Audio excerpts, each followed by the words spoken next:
what is the vision that you're aiming for now? अब क्या बनाना है? I think India's largest F&B business और उसके अंदर like I said I am very clear कि multiple brands होने पड़ेंगे because food is 28 meal slots a week, सात दिन 4 times, तो एक या दो ब्रांड से हो नहीं सकता वो. Then you're leaving money on the table, you're not getting repeat customers. So if you have to make the biggest brand, it will have to be $1 billion because India में भी biggest Domino's है 5,000 crore पे and compounding at 7-8%. You have to be $1 billion in the next 7-8 years. And for that, you need $100 million. $1 billion revenue.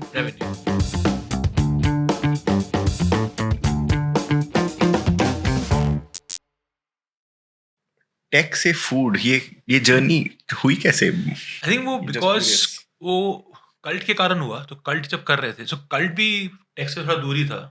Started off as a health tech. Cult में मिल गया कुछ access, तो उसी को पकड़ लिया. And then we had 200,000 subscribers cult में, उनको हेल्दी खाना खाना था. So eat fit. And then pandemic में it was very clear कि सिर्फ health food बेच के नहीं बनेगा business. So we hyped off eat fit. I took over eat fit completely. इतना सारा infrastructure था, 3-4 central kitchens, 50-60 cloud kitchens. So उसमें और brands add करते गए. So food basically just happened to you rather than you. Plus I am pretty much a foodie. काफी पसंद है मुझे खाना. So it's also passion. मजा आ रहा है. And what is the vision that you're aiming for now? अब क्या बनाना है? I think India's largest F&B business और उसके अंदर like I said I am very clear कि multiple brands होने पड़ेंगे because food is 28 meal slots a week, सात दिन 4 times, तो एक या दो ब्रांड से हो नहीं सकता वो. Then you're leaving money on the table, you're not getting repeat customers. So if you have to make the biggest brand, it will have to be $1 billion because India में भी biggest Domino's है 5,000 crore पे and compounding at 7-8%. So you have to be $1 billion in the next 7-8 years, and for that you need $100 million. $1 billion revenue. And you need $100 million brands to be able to do that. Yes. So Domino's has been able to push that with just one brand. Yeah, in last 25 years they've been able 25 years it took for them to get there. And then KFC is 3,000 crores, which is 300 million. So McDonald's will be about 300 million again. Burger King 200 million. So you think public company banana large is the goal? Yes. Public would be of course because a goal for food you, right? is a category यहाँ पे companies काफी public हैं and doing well. So that's the other thing. Not in India though. हाँ, but 4-5 companies हैं जो जितनी भी American QSRs की लिस्टेड कंपनीज हैं, जुबिलेंट, दिव्यानी, सफायर, तो मल्टीपल्स भी काफ़ी अच्छे हैं. उन सब के रेवेन्यू मल्टीपल्स 4-5 हैं, P 75-80 है. So I think consumption is the theme. See, India में if you have to build a listed company, I think now consumption is one of the fastest growing themes. Even in tech, I'm seeing a lot of tech investors now becoming D2C consumption brand investors. Purely because I think it'll play out in every category, Deepinder, that fashion में देखा हमने, electronics में देखा while we were running Myntra, Flipkart, etc. कि हर category में top 10 में पहले सिर्फ foreign brands थे. Now in every category, you're seeing a lot of Indian brands emerging. Food में if you look at top 10 brands in sales, you'll see all the American brands. But now if you look at it city level, you'll see 4-5 city के brands है. But national level देखोगे तो all of them will be American brands. So that's the difference. City brands are not able to scale, and that's what's going to happen in the next 10 years. So you are then aiming for $100 million brands. Yes. How do you identify क्या brand बनाना चाहिए? And how do you scale it? Because what I see is that you have been the most successful company from incubating a brand, build or buy both, to be able to get to a certain scale while actually maintaining quality really well. So how do you get to a 100 million brand? See, I think building a brand is a very, very tough thing. It requires serendipity, it requires someone's passion and someone's inspiration, जो भी creator है brand का. And we learned that building, and in a previous life running Myntra, Flipkart, we figured that बहुत सारे brand होना बहुत मुश्किल होता है. And a lot of companies end up doing 20 private labels, etc. So it was very clear that if we were to build brands, we need to find these creators. And that's why this build versus buy wala discussion came in. We said, okay, there are a lot of good brands outside in the market. And in the last 3-4 years, they were digital first because of the pandemic, tailwinds of cloud kitchens, etc. And some of the pointers that we kept in mind was, one, they have to have at least 2-3 stores, not just one, which means they have some semblance of scalability. They have to be extremely highly rated. अगर हम लोग marketplace rating देखें या Google ratings देखें, 4.3, 4.3, 4.4 से ऊपर होना चाहिए. And most importantly, they should have been able to prove the product market fit in terms of ratings and profitability both. अगर ये 3-4 स्टोर वाले businesses हैं, then we said हमारे पास, if we have such large infrastructure of hundreds of stores, why don't we just bring them and take it to multiple locations within the first city and then probably to other cities. So what we were trying to look for was, of course, different categories. It's very clear that you have to have a biryani brand, you have to have a pizza brand. Health was, of course, our forte with Eat Fit, but then dessert chahiye. So the first 4-5 categories were very clear. Now we're doing the harder work of figuring out the next 5 categories. Just maybe working on South Indian, we're working on a chicken brand. Maybe some of it will be in-house, some of it will be a buyout. But now, given that we are a sizable footprint, we think we can also create brands purely because अगर 200 cloud kitchens हैं, if you just put out a good quality food product out there, there's a chance that people will buy it out. So I believe that we will get to a point where already 5 of our brands are above 20 million or $15 million ARR, and they're now on a compounding story. We have to discover 5 more brands which can get there. So to be a $1 billion brand in next 10 years, I think, or $1 billion business in next 10 years, I think we'll have to have 5 brands which are 100 to 150 and 5 brands which are 50 to 100. And that's quite possible. Agar 1,000 footprint hai hamara, 1,000 stores ka, then the revenue per store pressure on each of these brands is much lesser. Plus the whole offline story is also playing out now. About 25% of our revenue is now offline. And biryani is a category which is largely offline. Nomad Pizza, which is our gourmet pizza brand, has a lot of offline stores in the country. So we believe that those stores will also drive much larger revenue per store, closer to 30-40 lakhs a month. So. Interesting. And so let's actually focus on the buy aspect of things. I'm sure you must talk to a lot of founders of various different brands, various different cities. And there are so many brands which have a lot of love for 2-3 outlets. How do you evaluate? How do you select? What are the things that make you already talked about what actually makes you what makes a brand qualify? Rating, scale, profitability, customer love. Customer repeat rate dekhte ho aap? So we look at 3 things. One is customer repeat cohorts, I think, and उसमें मतलब कितना नया customer आ रहा है, कितना repeat आ रहा है. I think because if you look at marketplace metrics, and you would know it best, a lot of brands just power through with a lot of discounts, lot of repeat offers, new customer offers. So the repeat versus new is very, very important. Second is what kind of customers. Again using marketplace parlance, whether it's the premium customer or the middle tier or the discount seeker.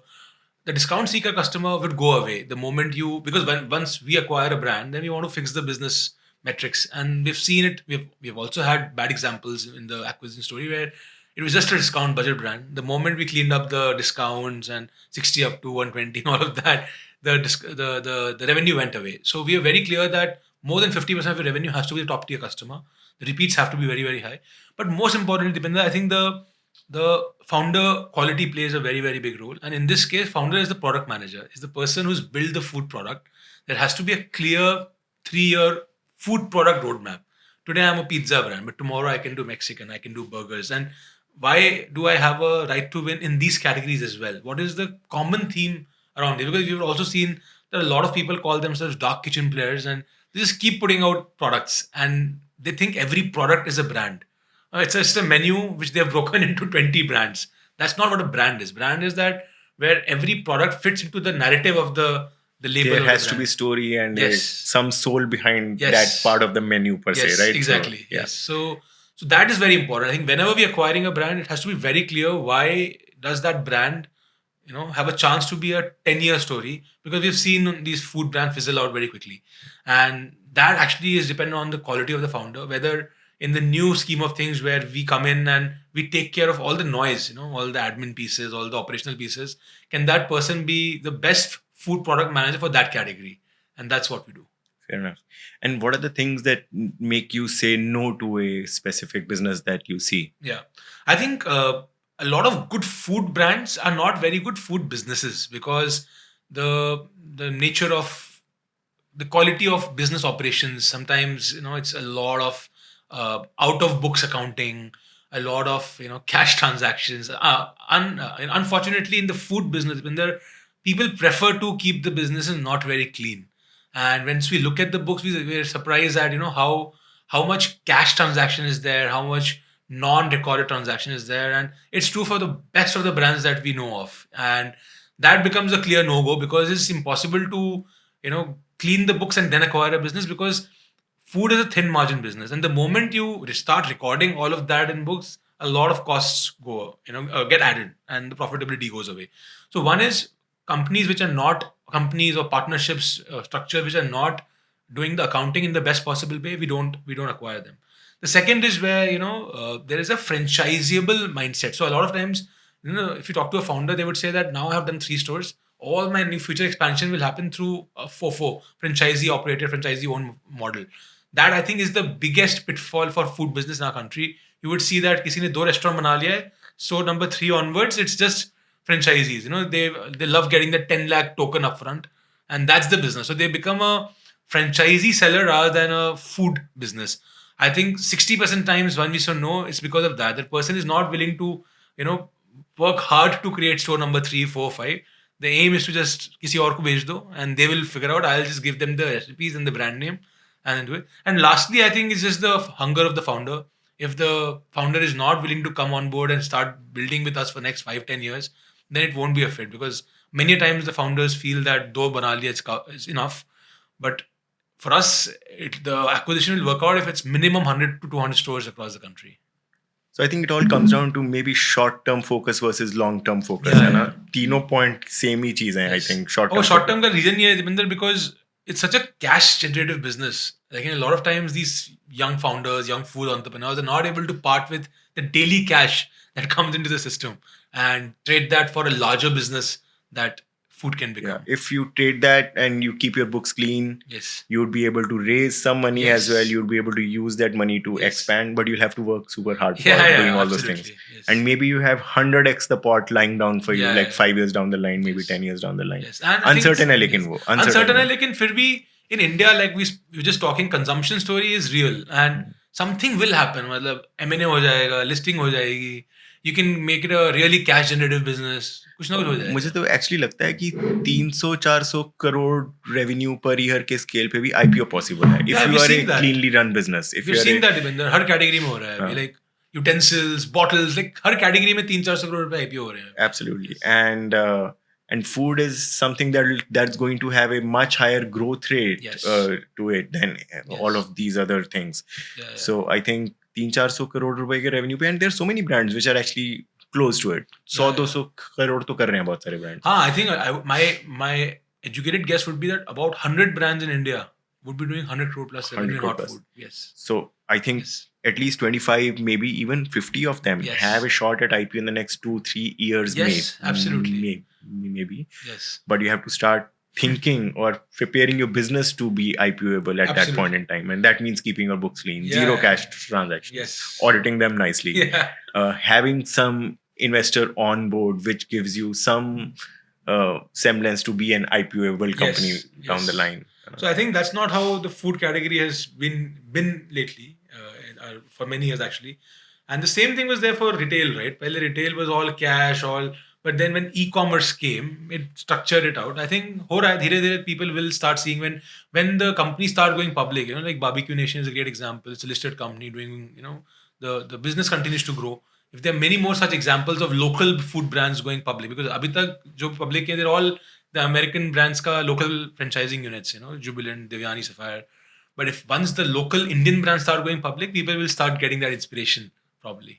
I think people have to sign up for building it out for the longer term and not just focus on the cash flow that the business can give them right now. Absolutely. Yes. And in businesses like ours, which were tech, we literally had no option to get any cash flow in the short term. So we didn't have a choice but to focus only on the long term when we are in tech. But in the food sector, yes, there is a short term versus long term choice, which is a harder choice to make for most people. Yeah, like one in hand and two in bush, right? So. So you own how many brands now? So and what do you call a brand? Yeah, so anything which is less than 100 crores in revenue, we don't call it's a brand. We call it as a label. It's just an internal thing. So we have 5 brands which we've crossed the 100 crore run rate right now. Which ones are they? And Eat Fit is the original brand that we had. It's a health brand. Then we have Nomad Pizza, which is the gourmet pizza brand. We have another pizza brand, Olio. It's a budget pizza brand. It's 100 crores. Sharif Bhai, which is now fast becoming our largest brand. It's a biryani brand. And a dessert brand called Cake Zone Patisserie. So these are the 5 brands. And then a bunch of experiments happening in the chicken space, milkshake space, South Indian food space. So those are all contributing to the last 20% revenue of the company. But these are the top brands. And out of these 5, which ones were built and which ones were buy? So Eat Fit and Olio are the build. Okay. And Cake Zone, Nomad, and Sharif Bhai were buy. They're all very tiny businesses when we bought them. They were like single store or 2 store businesses. And in the longer tail that I spoke of, they're all built. So 3 businesses we have bought, 2 we have built in-house. And the next 5 labels that we're creating, all of them are built because we are now piggybacking on the infrastructure that already exists. And different brands have a different purpose. Like Sharif Bhai, we're building it in a completely offline manner. They're restaurants first, and from the restaurants, the delivery also happens. So about 70-75% of the revenue of Sharif Bhai happens to the restaurants. And for Nomad, it's almost half and half. And for Eat Fit, Cake Zone, and Olio, it's largely online. Mostly Zomato, where the revenue is coming from. Interesting. And so these are like decently scaled brands. Yes. And I have actually ordered from all of these brands quite a lot. Yes. And I've almost found super high quality every single time I've actually ordered. How do you maintain quality at this scale? Right. I think we've tried to create a 2-layer structure of our operations. One, we have a central kitchen in all the top cities, Delhi, Bombay, Bangalore, Chennai, and now in Calcutta, which becomes like the epicenter of all the food operations. So all the sauces, gravies, marinades, everything happens there. And then the second level is the cloud kitchen network or the restaurant network where the food is transferred to. And so that makes sure that in that particular region, har jagah quality same hai. Then, of course, how do we replicate the same quality and taste across regions? Then that's more of a recipe management, having the same ingredients across the board, having the similar suppliers. But it's a very, very tough job. Like running a restaurant business with same quality, similar taste every day, because there's so many variables, different people making it, different ingredients. Ek hi ingredient in different season tastes very different. The water quality changes the quality of the taste. Having a different RO in a different region changes taste. So it is a very tough business, and me and my team always says that the fact that the business is so difficult is a moat. Like a lot of tech entrepreneurs, a lot of in general good quality entrepreneurs also think twice before entering this business because it's a 20-hour operation. Like for us, our central kitchens start at 4 a.m. and our cloud kitchens end at 2 a.m. So it's a 22-hour operation actually, and the culture of the organization is food first. So, we have transitioned from being a tech first company to a food first company. I have transitioned from being, a part of a large tech company in the past to running a food company, and all our pillars, all our cultural nuances are around food. One of our core value is love for food. And if people in the company coming into the company, even a finance team, if they're not passionate about food, they can't create a dent in the company. All rituals are around food. So quality is very important. Everyone is super paranoid about every small thing. And the first call in the morning, which is 9 a.m., is only about ratings, yesterday's ratings. And all the instrumentation, all the visualization in the company is about ratings. And I think the marketplaces are such a great source of high quality customer data. Like within 10 minutes of the meal slot starting, like if the meal slot starts at 1 p.m. For lunch, by 1:10 you'll start getting data, and if you know something is wrong, you'll know something is wrong. You can cut the cord on that. You will not use this gravy today. So I think data and just the cultural part of being super paranoid about food as opposed to operations. When we were just doing retail earlier as part of Flipkart or anything else, there you're just worried about taking this product and shipping it to the end customer. But here the product is ours. It's not about just dispatching the packet on time. It has to be high quality. It has to taste the same, because I have seen that about 30% customers come back for the same SKU. So if the taste is not the same, then they will stop coming back to you. They'll find a new person for that truffle mushroom pizza. So you have to make sure that the truffle mushroom pizza tastes every day the same in Delhi, in Bombay, in Bangalore. and 100 small things go towards that. The taste of the gravy, the quality of mushroom, the cut of the mushroom, the salt content, everything has to be the same every day. So it's a combination of tech, combination of just the operations, but most importantly, that passion for food, the Culture. love for food. Culture is the answer. Yes. Behind all Yeah, of these absolutely. things. And we've seen that. So as a customer, you would always talk about how Oberoi hotels or Trident hotels, that create that same warm, fuzzy experience across the country. I think it's just culture. So we have to do the same. Yes. Very cool. Very cool. And is there a secret behind you being able to scale fast? Because you have to hire a lot of Yeah. people. How do you balance scaling fast Yes. and actually being able to instill the passion and culture at the same time? Because these two things are very orthogonal. They're divergent. I think having a training framework, and we need to get better at that. I think our training framework was good enough for probably last quarter. Now we are growing even faster. We have 100 new locations coming up in the next 5 months. We need to have a very strong training framework. When people come in, they come in with some. So we hire people who are good at culinary. They have culinary background, hotel mein, restaurants mein. But each of our brands are very different. So hiring someone for Nomad is a very different skill set versus a Cake Zone versus a Eat Fit. And so they have to go through a very large unlearning and new learning process.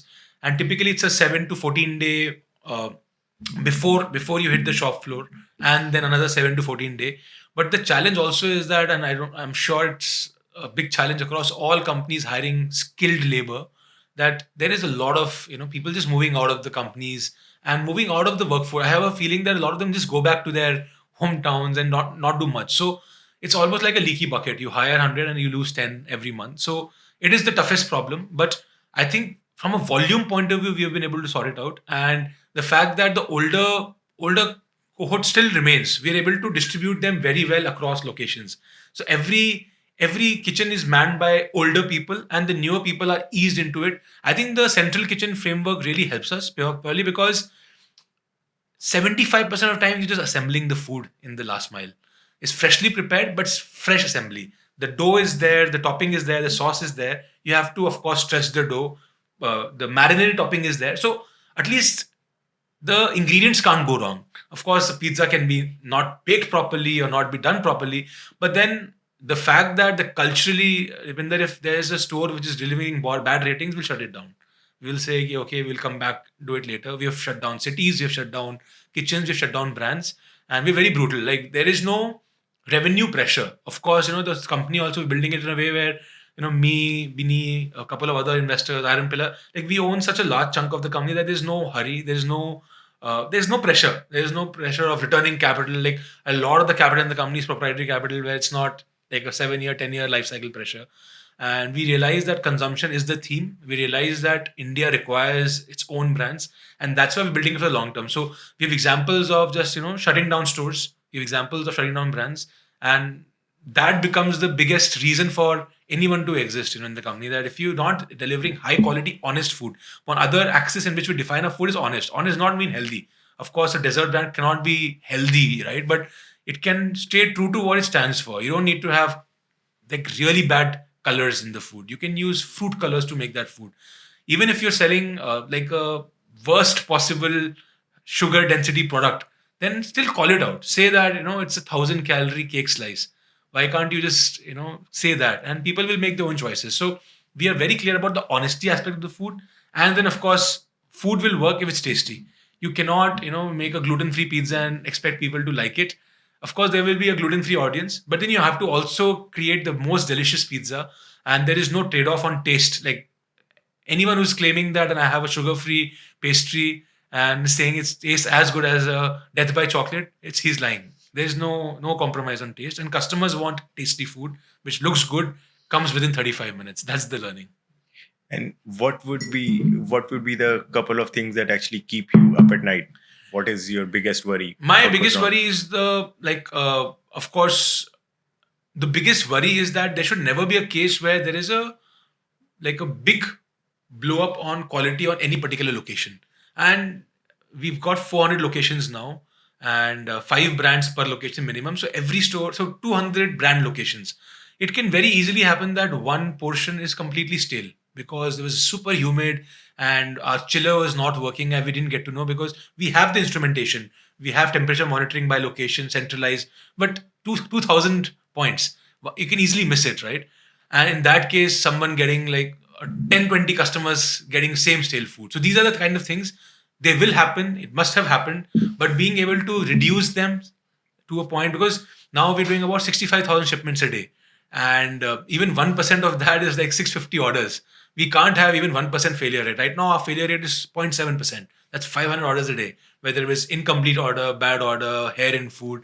We want to continue bringing it down because our absolute numbers are now very big. When we get to 100,000 orders a day of our own food being sold, if it's 0.5%, that's 500 orders, 500 unhappy customers. So I worry about like a breakout where, 500 customers from one location, and we've never had any such incidents, but that's a constant fear, and that's going to happen at some point in time. It's a matter of, it is a matter of when, not if. Yeah, so we have to just you have to just discover it within first 1 minute. Statistics. Yeah. So we have to discover it within first 1 minute. That's how it should be. Yeah. And make sure it doesn't travel much. Yes. Yeah, it doesn't actually spread much. Yeah, absolutely makes sense. And how is your team structured to be able to run this business? And how would is it like different from how some other organization runs, or how have you thought about it? Very early on when we were starting, we took influence from e-commerce companies, category managers and zonal managers, and then we realized this is not how a food company should be. We went back to the drawing board and we started from food first approach. So in a restaurant, there is the culinary team. If it's an offline restaurant, there's a culinary team and there's a front of the house team, which is captains, waiting staff, etc. And there is no zonal structure. Every restaurant is its own unit. Of course, it all reports to a regional manager, but you can't have resources from each other. Like a restaurant is one restaurant, you can't have multiple restaurants feeding off one team structure. So that's more like a store-wise structure folding up. But Cloud Kitchen has three kinds of teams. One is the culinary team. Second is the dispatch team, which is very similar to e-commerce business, the e-commerce warehouse, but dispatch becomes the choke point, at peak hours. And third is the logistics team, managing the third-party riders and also liaising with Zomato and other marketplaces. So there, it's very similar to that part is very similar to the e-commerce. The central team is all about food. So we've got food product managers for every brand, and within brand, if it's a multi-cuisine brand, every cuisine. So that's where most of our investment goes, Deepinder. I think, of course, all the HR, finance, tech. Tech is thin for us. We only do back-end tech. We only do tech which can make the workflow easy. So it's a thin team, 10 people, and they're able to build it. And we also work with a lot of third-party providers. They're very good third-party providers now. Like Urban Piper is a great example where they do custom integration. They also, have a lot of off-the-shelf solutions. So most of our work is integrating with these players, and that helps. But the biggest core is the food team, and in most cases, the companies which we acquired, their founders, they continue to be the thinkers on the food part. And wherever that's not the case, we hire the best food people. Their job is to create a recipe, make sure that it is replicable across 100 plus locations, make sure that the recipe remains the same when it was single portion versus a batch production. That's where biggest mistakes happen. Like it's not easy to replicate a single batch. So it's not 1:100. So if I'm to make a sauce for one pizza versus 100 pizzas, it's not 100x scale up. That's where the biggest, there's at least 20 times you have to do a permutation combination. For some spice, it could be 120x. And so some spice will be 60x. Because so we when we create recipes, we do it for 10, 20, 50, 100 portions. And so like how in a tech company, product management or the tech engineers are the epicenter, for us, food is that. So I think I would say 60% of the people work in food and food related processes. 40% are support functions, and then their kitchen-wise operations. Cloud kitchens are very similar to e-commerce companies, and restaurants are very similar to how offline retail would be. But a lot of cloud kitchen companies, young entrepreneurs who come out of tech companies, they make the mistake of making their orgs very similar to a e-commerce company. That we have a branding team, we have a digital marketing team, and I think so much investment goes there that food becomes just an afterthought, while food is everything. Interesting. So you couldn't even copy paste a restaurant first structure, or you couldn't even copy paste what you knew from your background. You had to think Yeah, and it's been a originally learning. Like we've made mistakes, but now I'm happiest about how our food team is structured. I'm very happy about how I think Cloud Kitchen was still straightforward. I think pretty much straightforward, but restaurant has been a very slow and painful learning because I think the first biggest mistake which we made was to think that I think that's the bias from our previous organizations that hire generic people like young kids from IITs, IIMs, and they will learn. They still do, but I think food and restaurant requires a lot of domain expertise, and that's been my biggest unlearning. I was always thinking, my thought was always the case that just hire young, smart people. They'll deliver everything that you ask. But food is a combination of art and science, and offline experience also it works or does not. There is no reason why a particular restaurant works versus not. So I think location is a very key aspect, which also there's no science. You have to. There's just instinct. There's some people who get it. Yeah, यहाँ restaurant खोलेंगे चलेगा. And like me, my team, we all get super surprised that how does that happen? That this person says it works, that person says it does not. So we've also built a lot of experienced folks in some relevant functions, and that's been a big change from my previous way of thinking. That just hire neutral domain neutral people, and I see a lot of companies do that, especially fashion. I have been recommending people now that hire a lot of domain experts. Like a lot of fashion D2C brands are doing so well, and content is another area. There's a very successful music streaming app. Young guys, they were asking me what is a they have four founders doing very well, raised a lot of capital. I was like, who's the content guy in your company? And he's like, no, that's one level lower. I was like, if that person does not have a seat on the table on a board level or a founder level, then you'll always be just a streaming app. You're not a content company. So that's a big learning that I've had in the last 3-4 years, that you need super domain experts for these specialized businesses. I like fully I fully endorse that point of view, because in even in our functions, Yes. we used to put generalists first, Yes. but as soon as we started really like specializing people, Yes. things started becoming Yeah. better.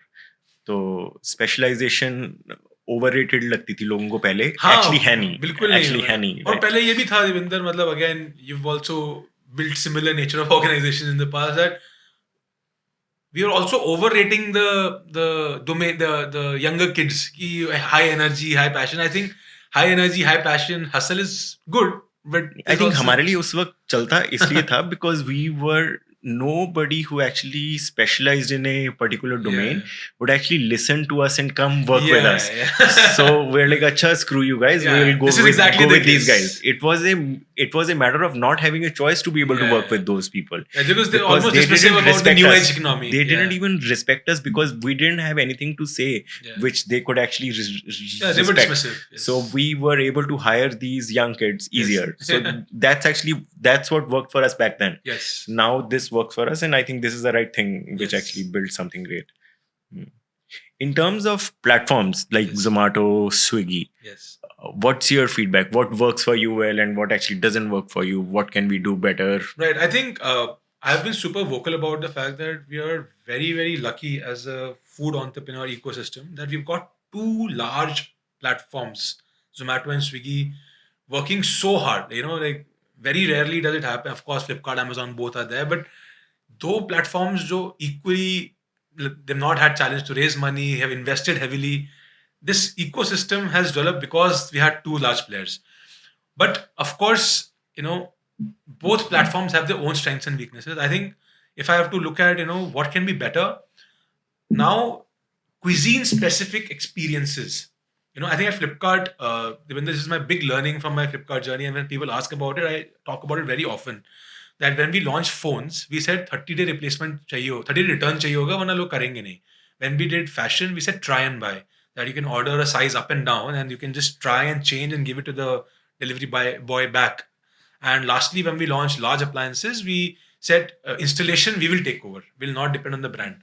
So these category specific experiences really, really helped in expanding the market. Otherwise, लोग AC नहीं खरीद रहे थे because AC के लिए you have to do plumbing work. And if Flipkart didn't offer that, calling Carrier or whatever Voltas is so tough. बोलेंगे आपने खरीदा उनसे ही कराओ. And this was a real thing. NPS was 20 while phone का 80 था. And then the moment we did it, NPS 60 हो गया. I think there are categories which require specific experiences. I think I've seen some work happen. For example, now in cakes, you guys are letting the customization of photo happen. It will expand the market significantly.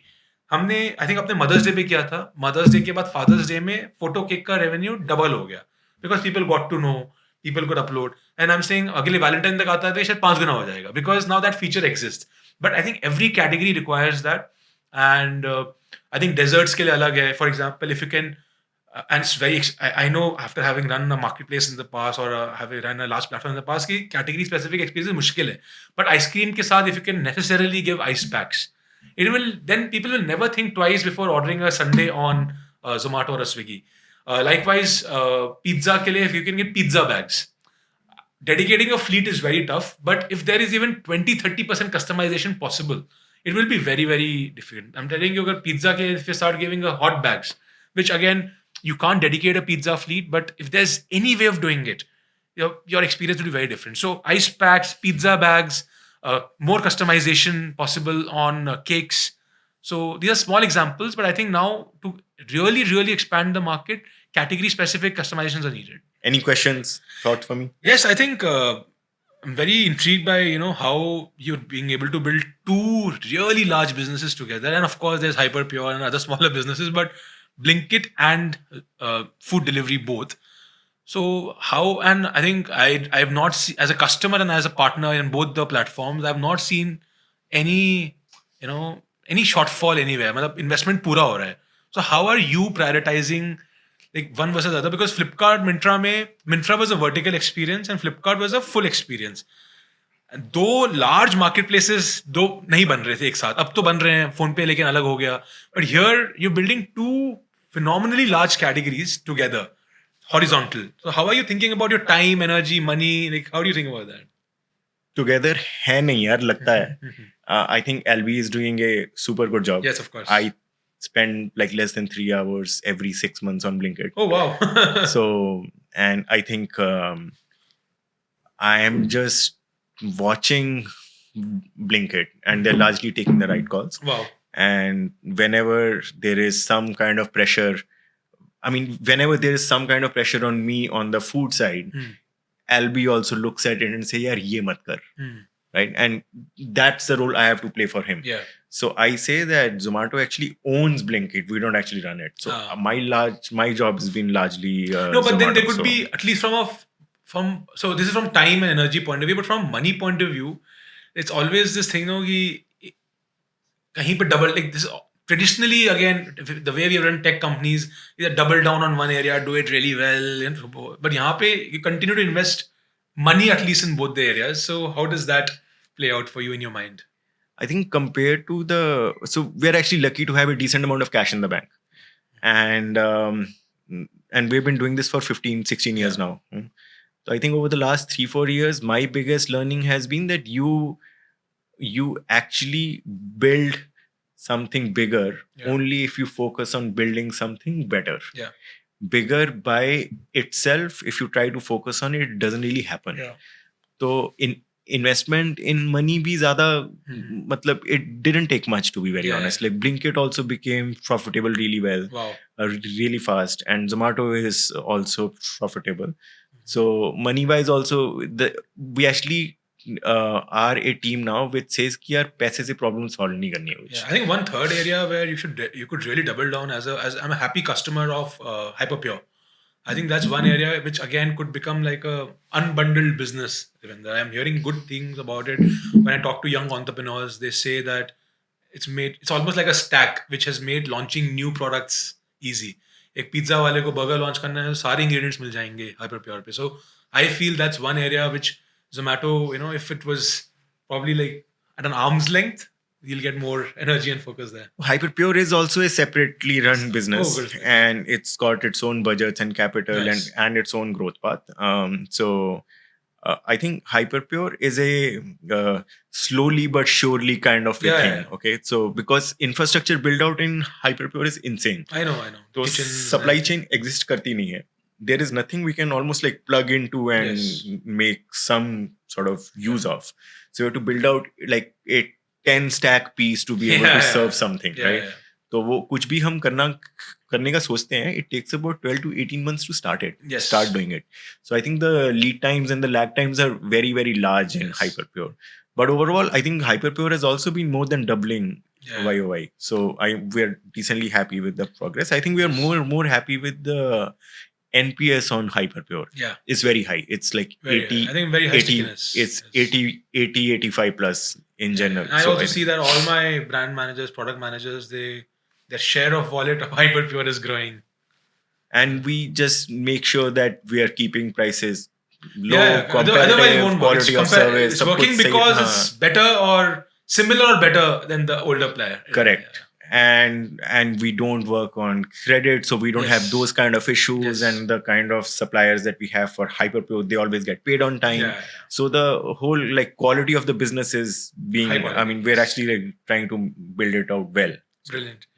No, great. I think overall Zomato has been great for the overall ecosystem and for us also. I think when I meet any young entrepreneurs right now, they ask what is different between 10 years back and now. Right? I was saying now there are such large, growth engines available, whether it's Zomato or Blinkit or Flipkart, where you just have to focus on building the product.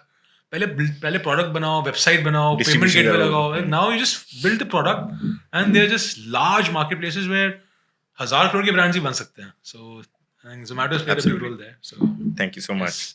No, and I also wish you all the best for getting to $1 billion in revenue. Thank you so much. As fast as possible, man. Yes, thanks. Looking forward. Thank you. Thank you so much. Thank you.